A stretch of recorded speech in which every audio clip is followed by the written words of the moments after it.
untuk mendapatkan anak yang soleh, ada dua usaha yang harus dilaksanakan. Pertama, usaha zohir, artinya usaha yang kelihatan oleh pandangan mata. Apa saja yang termasuk usaha zohir ini? Pertama, pribadi calon bapak dan calon ibunya. Kalau bapaknya ahli sujud, ibunya gemar hadir di majelis taklim, meresap ke dalam kepribadian anak, ikut membentuk dirinya, sifat-sifat yang baik ini diharapkan akan menurun kepada si anak. Pribadi calon bapak dan calon ibu. Sebab ma fil aba fil abna. Bagaimana kebiasaan orang tua, begitulah anak. Kata pepatah, kalau bapak kencing berdiri, jangan heran anaknya kencing kabur. Kalau bapaknya bangun pagi jam 8, insya Allah anaknya jam 9. Jangan berharap anak mau sholat subuh. Kenapa? Bapaknya kasih contoh macam itu. Lalu suasana di rumah tangga, termasuk yang dimakan, yang diminum, termasuk pakaian kedua orang tuanya, ikut membentuk proses anak yang soleh ini. Kita kan tahu Rasulullah Shallallahu Alaihi Wasallam bersabda di dalam hadisnya, Inna ahadakum yujma'u khalquhu fi batni ummihi arba'ina yawman nutfah. Tiap kamu diciptakan Allah dalam rahim ibunya itu 40 hari nutfah. Nutfah itu maaf-maaf, air kotor yang kalau ketemu di jalan kita jijik, dijual juga nggak laku, tapi kita berasal dari situ. Dan itu dihasilkan dari saripati makanan yang dimakan oleh sang calon bapak, sang calon ibu. Kalau calon ibu dan calon bapak senang memakan makanan yang haram, senang meminum minuman yang haram, maka itu akan melahirkan saripati makanan yang membentuk sperma yang dihasilkan dari makanan-makanan haram. Itu pun akan ada pengaruhnya dalam proses pembentukan anak yang soleh. Saya dulu berpikir, kenapa Islam ini kok kelihatannya sedikit-sedikit mesti ada doanya. Orang mau makan ada doanya, orang mau berpakaian ada doanya, berdiri di muka cermin berkaca ada doanya, sampai seorang istri mau bergaul dengan suaminya ada doanya. Pemikiran ini terjawab setelah saya telaah dan menemukan di dalam kitab Ihya-nya Imam Al-Ghazali. Diceritakan di sana bahwa iblis yang tugasnya menggoda orang-orang kafir, badannya gendut-gendut. Sedangkan iblis yang tugasnya menggoda orang Islam, badannya kurus, krempeng, ceking kayak morfinis. Satu hari ketemu di jalan, karena satu profesi, ngobrol. Ini iblis yang tugasnya menggoda orang kafir bertanya kepada iblis yang tugasnya menggoda orang Islam, badanmu kenapa kurus macam begitu? Kata yang menggoda orang Islam, bagaimana saya tidak mau kurus? Saya ini ditugaskan menggoda orang-orang Islam. Orang Islam itu kalau dia mau minum, dia baca bismillah. Bismillah racun, saya nggak bisa ikut minum. Dia mau makan, baca bismillah. Bismillah racun lagi, saya nggak bisa ikut makan. Dia mau tidur, tarik selimut, dia baca bismika Allahumma ahya wa amut, racun lagi aja. Saya nggak bisa tidur di selimut, terpaksa tidur di emper, mana keanginan. Dia mau bergaul sama istrinya, dia baca Allahumma jannibna syaitan wa jannibi syaitan fima razaqtana, racun lagi. Saya nggak bisa bantuin, cuma ngeliatin dari jauh. Bagaimana nggak kurus makan hati? Kata iblis yang badannya gendut-gendut, untung benar saya menggoda orang kafir yang enggak ada bacaan apa-apanya. Dia makan, saya ikut makan. Dia minum, saya ikut minum. Dia tidur di selimut empuk, saya masuk ke dalamnya. Dia bergaul sama istrinya, dikit-dikit saya bantuin. Allah karim, ini maaflah kalau sudah dibantuin iblis ini, jangan heran anak jadi sangar nantinya. Jadi sejak proses produksi awal, Islam sudah mengajarkan hal yang sedemikian rupa. Pribadi calon ibu bapaknya baik, makanan, minuman, dan pakaian terdiri dari yang halal. Suasana beragama kelihatan di rumah tangga. Ibu ahli sujud, bapak ahli sujud. Ini termasuk proses usaha yang zahir dari orang tua yang menginginkan anak yang soleh. Sampai terjadi proses kehamilan. Proses kehamilan itu kata Nabi 40 hari yang pertama nutfah, 40 hari yang kedua alaqah, 40 hari yang ketiga mudghah. Mudghah itu embrio, cikal bakal bayi. Setelah proses 3 kali 40 hari itu, barulah ditiupkan ruh ke dalam rahim sang ibu. 120 hari atau 4 bulan, perempuan yang hamil itu baru terasa perutnya bergerak-gerak. Ini berdasarkan pengalaman perempuan. Saya sendiri kebetulan alhamdulillah belum pernah hamil.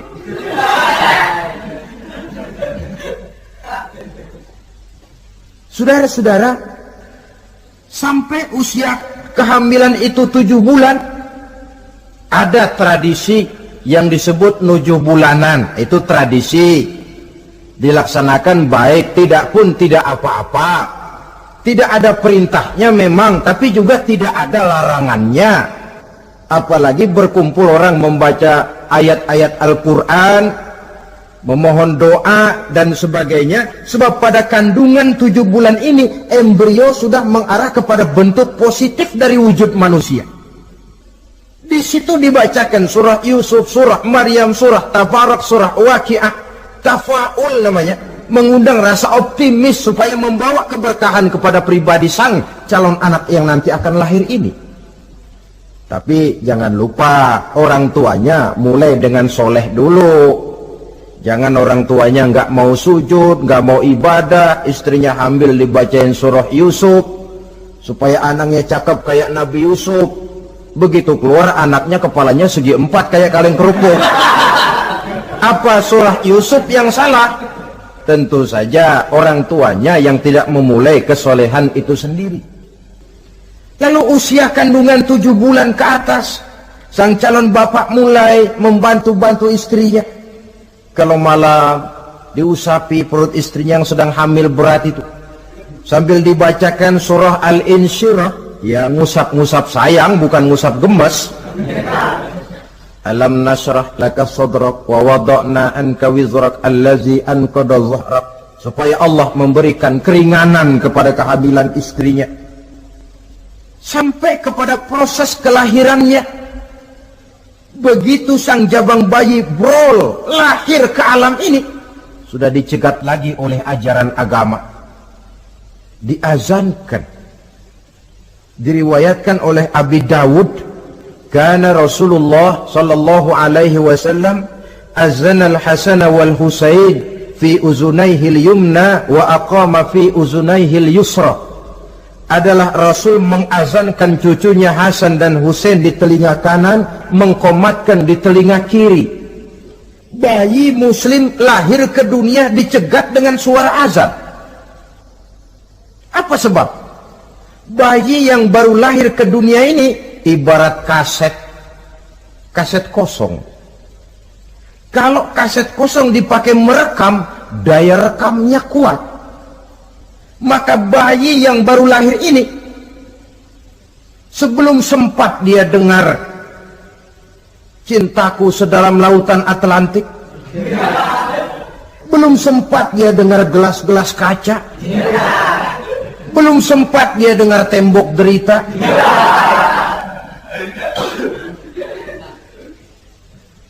belum sempat dia menikmati serak-serak basahnya suara Frank Sinatra atau merdunya suara Madonna. Rekaman pertama yang masuk lafzul jalalah, Allahu Akbar, Allahu Akbar. Belum sempat dia dengar yang lain. Keagungan Allah yang didengarnya. Kaset kosong diisi dengan rekaman pertama berupa lafzul jalalah. Saudara hadirin yang saya hormati, lalu datang kewajiban orang tua setelah sang anak lahir. Apa itu? Memberikan nama. Jangan lupa, ini proses pembentukan anak yang soleh. Memberikan nama. Walaupun William Shakespeare pernah bilang, what is a name? Apa sih arti sebuah nama? Cuma nama saja kok. Biar adanya di atas lumpur, kalau memang intan, ya tetap intan. Nama itu tidak banyak artinya. Namun pada hakikatnya, nama merupakan bagian daripada doa. Itulah sebabnya Islam mengajarkan khairul asma'i ma hummida wa ubida. Sebagus-bagus nama yang mengandung pujian atau menggambarkan kehambaan seseorang kepada Tuhan. Mengandung kata-kata pujian, Ahmad, Muhammad, Hamid, Mahmud. Mengandung nilai kehambaan seperti Abdurrahman, Abdurrahim, Abdurrauf. Jangan mentang-mentang ada di Quran anak dinamai Jahannam. Wah, kenapa Jahannam? Itu kan ada di Quran, Pak. Iya, di Quran, tapi lempengan neraka itu. Sekarang ini saya melihat gejala akibat rasa malu beragama.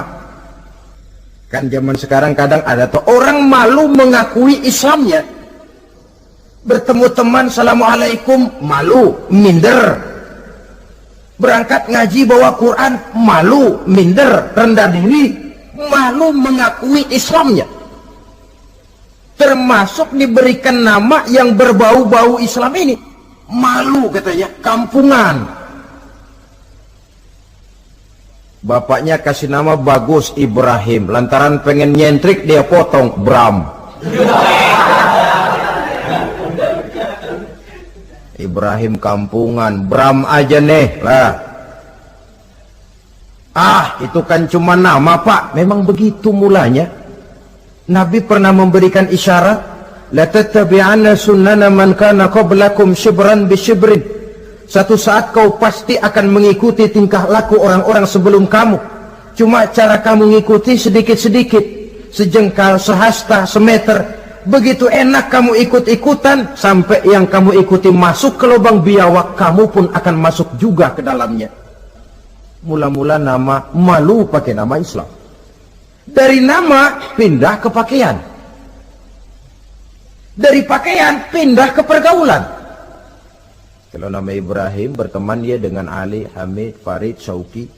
Sudah pakai nama Bram, masa Bram temennya soleh nggak nyetel ah. Kalau Bram kan temennya si Bleki. Nah, kalau sudah pindah ke pergaulan, yang saya khawatir pindah agama tidak terasa. Pindah agama tidak lagi terasa. Ini yang kita khawatir. Itulah sebabnya membudayakan nama yang baik ini perlu kita pelihara. Nama sebagian daripada doa. Tatkala orang tua memanggil kita dengan nama yang baik, sudah merupakan doa agar anaknya jadi orang baik-baik. Saudara hadirin yang saya hormati, setelah memberikan nama yang baik, kewajiban berikutnya dari orang tua muslim ialah wa ayyu'adzibahu, kata Nabi, memberikan pendidikan. Sebab nama yang baik tidak akan banyak menolong kalau tidak diiringi dengan pendidikan. Nama saja Muhammad Mukmin, kerjaan ngadu ayam.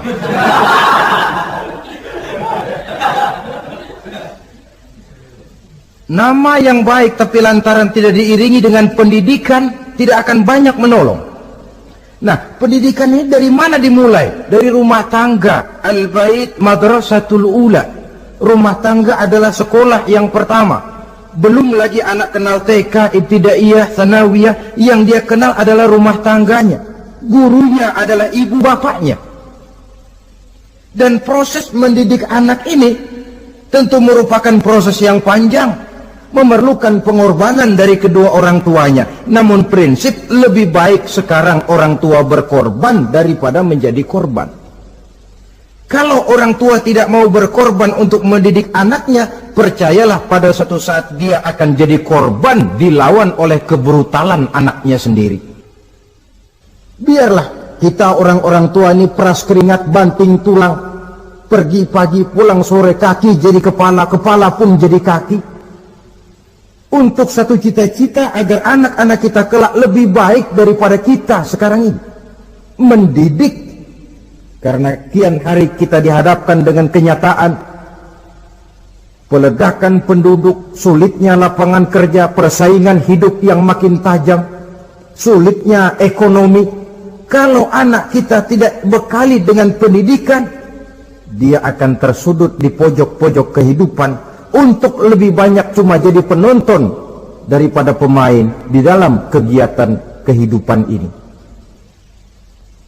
Nah, setelah memberikan nama yang baik, lalu mendidiknya, lalu datanglah usaha yang batin di dalam proses pembentukan anak yang soleh ini, yaitu mendoakan anak.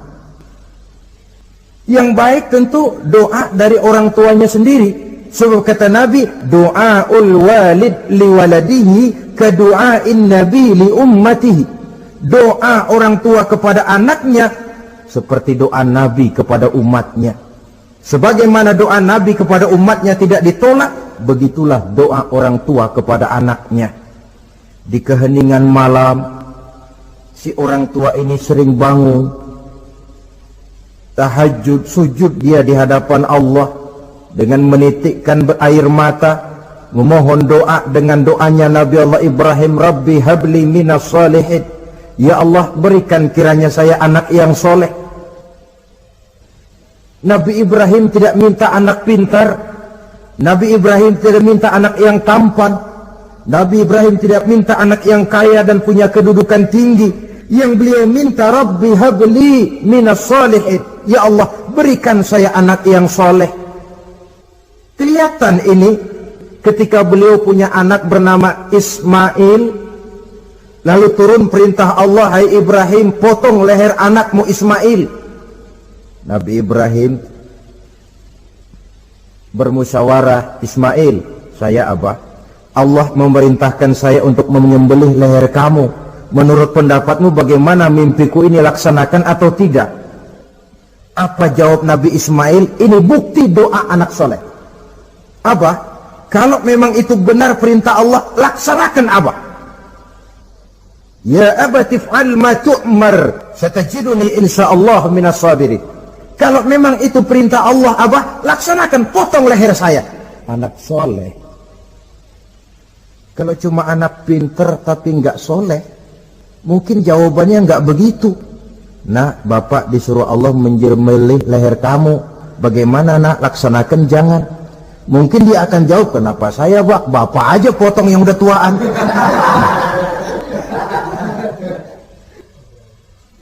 Doa orang tua kepada anak, atau boleh juga doa orang lain yang diyakini kesolehannya oleh orang tua tadi. Mengundang Pak Ustadz, Pak Kiai ke rumah, tolong doakan anak saya, tidak ada salahnya. Sebab Nabi mengajarkan, aksiru minan nas bidu'ail khair fa innaka la tadri min ayyi fahin yuqbal. Banyak-banyaklah minta doa kebaikan dari orang lain, sebab kamu tidak tahu dari mulut yang mana doa itu diterima Allah. Mungkin saja orang menurut pandangan kita kere, miskin, tidak dipandang orang lain, tapi kalau doanya Allah mau terima, siapa yang sanggup menghalangi? Banyak-banyaklah minta doa kebaikan dari orang lain, sebab tidak seorang pun tahu dari mulut yang mana doa itu akan diterima Allah. Doa orang tuanya. Inilah hikmah khitan yang pertama, proses pembentukan anak yang soleh. Yang kedua, khitan itu menanamkan kepada anak-anak muslimin sikap berani menghadapi hidup. di waktu kecil sudah dilatih mengalirkan darah. Seolah-olah orang tuanya berkata, "Nak, hidup ini adalah perjuangan, nak. Perjuangan itu peras keringat, banting tulang, mengalirkan darah, kadang-kadang mengorbankan nyawa. Hidup bukan undian, nak. Jangan mengharap untung besar tanpa mau peras keringat." Berani hidup artinya berani menghadapi segala resiko yang ada di dalam hidup. Di zaman sekarang banyak orang yang takut menghadapi hidup. Pakaian mau bagus, makan mau enak, hidup mau terpandang dan dihargai orang, tapi kerja keras tidak mau. Paling-paling istilah orang maunya cuman hardolin. Hardolin itu bahasa Jerman, artinya dahar modal ulin. Santai. Ini kan takut menghadapi hidup, atau melihat bahwa stres hidup begitu tinggi, lalu mengundi-ngundi hidup. Dipertaruhkannya hidup di meja judi, dipertaruhkannya hidup di gunung-gunung, memuja-muja setan dan sebagainya. Itu pun termasuk orang yang takut menghadapi hidup, tidak berani menghadapi resiko yang ada di dalamnya. Cuma khayal saja membumbung tinggi, tapi keberanian untuk bekerja keras tidak ada. Anak-anak muslimin sejak dini, sejak masih kecil sudah dilatih mengalirkan darah. Hidup ini perjuangan, nak. Bukan santai-santai, bukan berleha-leha, bukan berandai-andai. Tidak akan pernah sampai kita kepada tujuan kalau hidup cuma diisi dengan berandai-andai, berleha-leha, bersantai-santai. Dia adalah perjuangan, jalannya menanjak menurun, banyak onak dan duri di sekelilingnya. Kuatkan pribadimu menghadapi hidup ini. Ditanamkan sikap berani menghadapi hidup. Itu yang kedua. Lalu yang ketiga, khitan pada hakikatnya merupakan peletakan batu pertama, dalam arti mempersiapkan anak supaya hidupnya nanti menjadi orang yang sujud kepada Allah.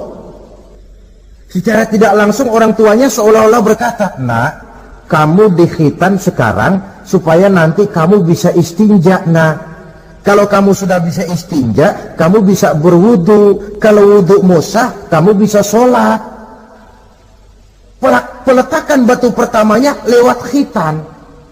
Jadi kalau sudah dikhitan lalu dianggap selesai, sholat tidak diajarkan, wudu tidak diajarkan, ya sama saja dengan membangun rumah. Setelah peletakan batu pertama lalu tidak dilanjutkan dengan membangun yang lain, alang-alang yang bakal tumbuh. Sebab dalam realitanya nanti bukan cuma tubuh kita yang dikhitan, harta kita nanti dikhitan. Cuma khitan harta namanya zakat, infak, sodakoh. Itu kan harta dikhitan supaya bersih. Khitan juga namanya. Karenanya mengkhitan anak, mempersiapkan anak agar menjadi hamba Allah yang sesungguhnya, menjadi manusia yang sujud kepada Allah Tuhannya. Itu merupakan prakondisi ke arah pembentukan manusia yang kelak akan sujud kepada Allah Rabbul Jalil. Peletakan batu pertama mempersiapkan anak untuk hidup melaksanakan ibadah, dan ini tujuan hidup. Allah jelaskan, "Wa ma khalaqtul jinna wal insa illa liya'budun." Aku tidak ciptakan jin dan manusia melainkan untuk beribadah kepadaku. Masalah paling pokok bukan bertanya mengapa kita diciptakan oleh Allah, karena kita memang sudah ada.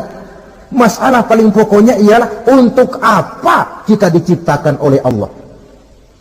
Kalau saudara bertanya mengapa saya dibikin oleh Allah, itu hak Allah untuk menjawabnya. Manusia buntu.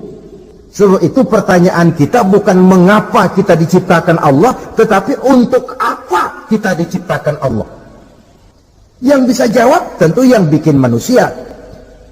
Seperti juga kita tanya, "Pak, untuk apa Bapak bikin bangku?" Yang bisa jawab pasti ya yang bikin bangku toh.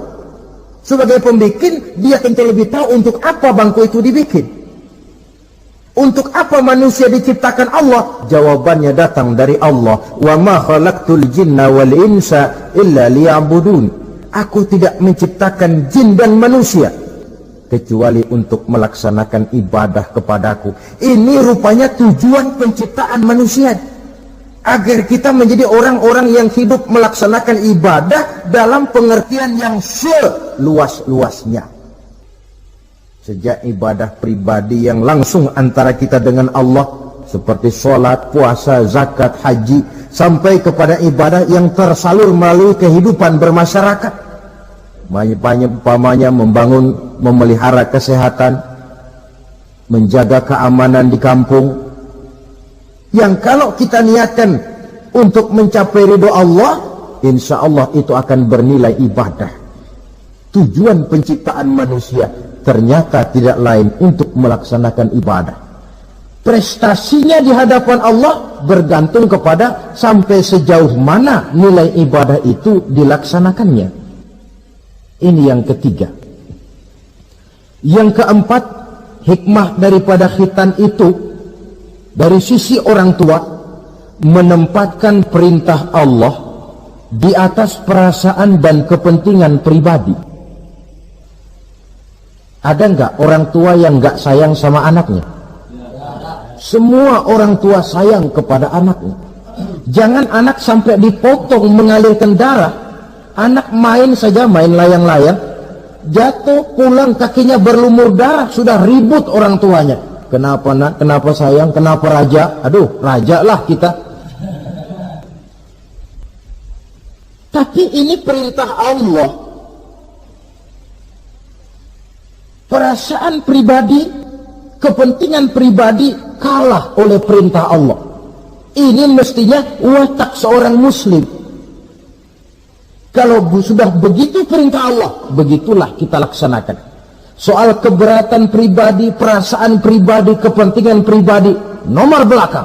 Yang penting perintah dilaksanakan. Cobalah kalau khitan itu, anak yang begitu kita sayangi, pada umur sedang lucu-lucunya, dipegangi dia, lalu dikhitan. Kadang dia menangis, mengalirkan darah, sakit dia 2-3 hari belum bisa berjalan dan bermain dengan teman-temannya. Tapi ada rasa luas dalam hati orang tua. Kenapa? Alhamdulillah ya Allah, perintahmu sudah saya laksanakan. Perasaan pribadi itu ditekan oleh perintah Allah. Perintah Allah di atas perasaan dan kepentingan pribadi. Kalau perasaan ini sudah kita miliki, itu pertanda nilai iman kita sudah mapan. Tidak cuma dalam khitan, dalam berbagai perintah agama. Hari Jumat berangkat kita dagang, begitu 11:30 mendadak banyak yang beli, laku lagi. Sudah kedengaran suara azan, hayya 'alas shalah, hayya 'alal falah, pembeli makin banyak. Disitulah barometer iman kelihatan. Terusin melayani pembeli dan dapat untung banyak, atau perintah Allah yang sudah memanggil-manggil itu. Kalau perintah Allah di atas perasaan dan kepentingan pribadinya, dia akan tinggalkan dagangan itu, dia akan bergegas menuju panggilan Allah. Saudara hadirin yang saya hormati, jadi perintah khitan ini mendidik setiap muslim agar perintah Allah berada di atas perasaan dan kepentingan pribadi. Hijau kata Allah, hijau kata kita. Putih kata Allah, putih kata kita. Ke barat kata Allah, ke barat kita melangkah. Ke timur perintah Allah, ke timur kita berjalan. Nyatanya kita ini sering paradok. Ke kulon kata Allah, nyetan kita berangkat. Ngalor perintah Allah, ngidul kita jalan. Putih kata Allah, hijau kita bilang. Paradok. Kenapa? Berpadu segala macam perasaan dan kepentingan dalam kehidupan kita yang kadang mengalahkan kepentingan agama, kadang mengalahkan kepentingan umat, mengalahkan kepentingan orang banyak. Tidak itu yang dididik di dalam pelaksanaan khitan ini. Ini yang keempat. Kemudian yang kelima, Dari segi kesehatan, kulit yang dipotong, yang menutupi kulfah itu adalah tempat bersarangnya segala macam kotoran. Membiarkannya mengendap bisa saja menimbulkan kanker kulit. Maka untuk menjaga dan memelihara kesehatan, agama menganjurkan khitan. Di samping tentu ada unsur kepentingan biologis. Ini maaf lah, kalau nanti orang sudah bersuami, sudah beristri, akan terasa manfaatnya khitan. Lain loh yang dikhitan dengan yang tidak itu. Coba saja tanya orang, makan pisang itu yang enak dikupas dulu apa dimakan kulit-kulitnya? Ya mesti tentu yang enak ya dikupas dulu. Kalau kulit-kulitnya juga dimakan, rakus namanya. Belum lagi kemungkinan bisa jadi penyakit. Dari segi kesehatan, dari segi kepentingan biologis, perintah khitan ini kembali manfaatnya buat kehidupan manusia. Itulah sebabnya di dalam An-Nahl ayat 123 Allah Subhanahu wa ta'ala menegaskan, "Tsumma auhayna ilaika an ittabi' millata Ibrahim hanifa wa ma kana minal musyrikin." Kemudian kami wahyukan kepada kamu wahai Muhammad, ikutilah agama Ibrahim yang hanif ini, dan tidaklah ia termasuk daripada golongan orang-orang yang menyekutukan Allah. Artinya syariat khitan ini yang berasal dari sejarah kehidupan Nabi Ibrahim diteruskan oleh syariatnya yang dibawa oleh Nabi kita Muhammad sallallahu alaihi wasallam. Maka kalau ayat menjelaskan inna dina indallahil Islam, agama yang diridhoi Allah itu cuma agama Islam. Islam yang mana? Islam yang dibawa oleh Nabi Adam, diteruskan oleh Nabi Nuh, diteruskan oleh Nabi Ibrahim, diteruskan oleh Nabi Musa, diteruskan oleh Nabi Isa, dan disempurnakan oleh Nabi kita Muhammad sallallahu alaihi wasallam. Karena seluruh rasul yang 25 ini sumbernya sama, Allah. Prinsip ajarannya sama, la ilaha illallah. Cuma syariatnya saja yang agak berbeda, disesuaikan dengan situasi dan kondisi dari umat yang dihadapi oleh rasul itu. Nabi Sulaiman misalnya ada sholat, tapi sholatnya Nabi Sulaiman tidak pakai rukuk dan tidak pakai sujud, berdiri saja. Zaman Nabi Nuh ada puasa, tapi puasanya versi Nabi Nuh lain dengan puasanya versi kita sekarang ini. Syariat berbeda sesuai dengan situasi dan kondisi. Tapi khitan sejak Ibrahim, Ismail, Ishak, sampai kepada Musa, sampai kepada Isa, sampai kepada Nabi kita, terus berkelanjutan sampai hari akhir nanti. Jadi bukan merupakan syariat baru. Pengukuhannya dalam An-Nahl 123 ini, aku wahyukan kepadamu Muhammad, ikuti agama Ibrahim ini, agama tauhid, yang diantara syariatnya adalah pelaksanaan khitan. Sedangkan Ibrahim seorang yang hanif. Hanif ini lebih tinggi daripada sekedar taat. Kalau orang yang taat itu contohnya begini, nak, tolong taruh ini gelas di pinggir meja, nak. Kalau dia taat ya apa adanya, ditaruh saja tuh gelas di pinggir meja. Orang yang hanif lain, mikir. Iya, kalau ditaruh di pinggir kan gampang kesenggol orang, jatuh ke bawah, pecah. Biar diperintah taruh di pinggir, taruh aja di tengah dah, biar aman. Ini hanif namanya. Tingkatan yang lebih tinggi daripada taat. Nabi Ibrahim seorang yang hanif. Tidak ada perintah Allah yang tidak dilaksanakan dengan sebaik-baiknya. Sampai pun perintah memotong anak sendiri. Saya kira kalau perintah macam begini turun kepada orang zaman sekarang, banyak yang bubar jadi orang Islam. Potonglah leher anakmu, dah, udahan aja dah. Dan memang perintah itu cuma untuk menguji kekuatan mental Nabi Ibrahim alaihissalam. perintah menyembelih leher anak, perintah membangun Ka'bah, perintah hijrah keluar dari kampung halamannya sampai mengembara ke negeri Syam, perintah ujian menghadapi api yang dinyalakan oleh Raja Namrus, belum lagi perintah menghadapi kekufuran daripada kaumnya, menghadapi orang tuanya sendiri yang adalah produsen berhala. Bisa kita bayangkan ini, anaknya penegak tauhid, bapaknya produsen berhala. Tapi itulah agama, syarat dengan contoh. Yang anak bapaknya nabi, anaknya bajingan. Yang anaknya nabi, bapaknya pembuat berhala. Karena memang hidayah itu adalah hak prerogatif dari Allah Subhanahu wa ta'ala, diberikan kepada siapa saja yang dikehendakinya. Saudara-saudara kaum muslimin rahimakumullah, oleh sebab itu saya mengajak kepada seluruh umat Islam, kalau melaksanakan walimatul khitan, mengkhitan anak, boya sudah lewat masanya cuma sekedar diramein dengan layar tancap atau orkes madun. Akan lebih positif kalau diisi dengan dakwah, pengajian, ceramah yang menjelaskan tentang hikmah daripada walimatul khitan ini. Yang ditinjau dari segi apapun, mengadakan pengajian itu lebih menguntungkan, baik pribadi, baik yang mengadakan walimah, baik bagi masyarakat, ketimbang walimah dengan berfoya-foya. Apalagi hadis mengingatkan kita, kata Nabi begini, man sanna sunnatan hasanatan falahu ajruha wa ajru man amila biha.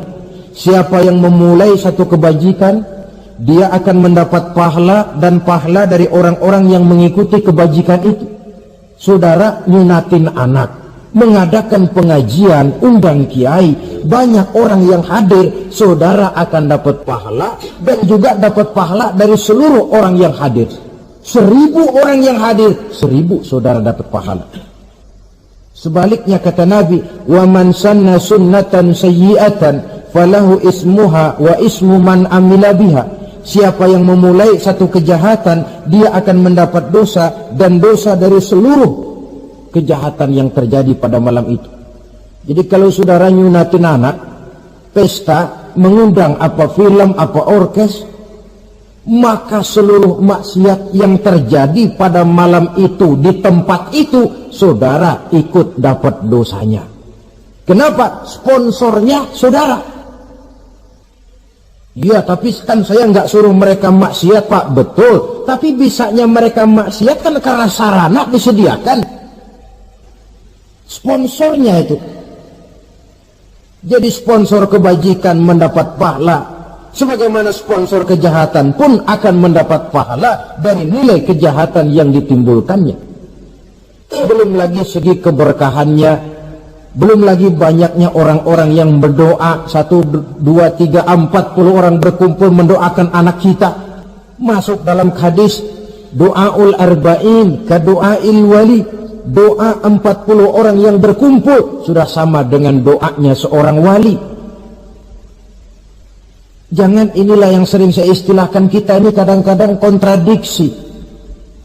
Nikah secara Islam, ngadep penghulu, ada 2 saksi, pakai ijab kabul, tapi nanti pestanya secara Nasrani, gaya hidup rumah tangganya gaya Yahudi. Nikahnya, khitannya cara Islam, pestanya gaya Yahudi, pendidikan anaknya cara Nasrani. Akhirnya pribadi anak jadi tidak karu-karuan, terlalu banyak diwarnai. Bukankah Nabi menyatakan kullu mauludin yuladu 'alal fitrah fa abawaihi yuhawidanihi aw yumajjisanihi aw yunassiranihi aw kama qala. Setiap bayi dilahirkan dalam keadaan suci, bersih. Tidak ada dosa warisan dalam Islam. Tidak ada anak haram jadah dalam Islam. Yang haram jadah itu perbuatan bapak moyangnya itu. Anak lahir suci, bersih, seperti kertas putih. Mau ditulis dengan tinta apa, terserah kedua orang tuanya. Setiap bayi dilahirkan suci, kata Nabi. Orang tuanya yang menjadikan dia Yahudi, menjadikan dia Nasrani, atau menjadikan dia Majusi. Kadang tanpa terasa. Bapaknya Muslim, ibunya Muslimah, tapi anaknya belajar di sekolah Nasrani. Ini kan sudah yunasirani, menasranikan anak. Sekolahnya di sekolah Yahudi, sekolahnya di sekolah Majusi, menjadi pemuji api. Dan anak lebih dari sekedar buah mata belahan hati, dia adalah amanah dari Allah. Gara-gara anak, orang tua bisa sampai ke surga. Pun gara-gara anak, banyak orang tua masuk neraka. Amanah yang disia-siakan akan menjadi beban daripada orang tua itu sendiri. Oleh karena itu, sekali lagi saya mengajak, hidupkan tradisi yang baik dengan memperbanyak pengajian-pengajian, baik dalam walimatul khitan, walimatul arus, atau berbagai kesempatan yang memang mungkin untuk itu. Makin banyak dakwah dan pengajian, insya Allah makin terasa akibat positifnya bagi masyarakat